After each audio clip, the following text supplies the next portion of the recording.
The exclusive economic zone is ours. It's very difficult to say that there is exclusivity when it's underwater. That area is claimed by both because you have two conflicting claims of ownership.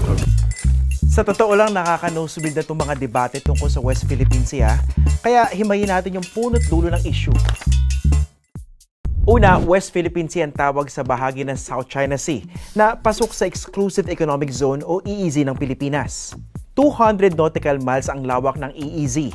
Ibig sabihin, di natin inaangkin yung buong karagatan. Di tulad ng China na ginigiit na sa kanila ang 80 hanggang 90% ng buong karagatan.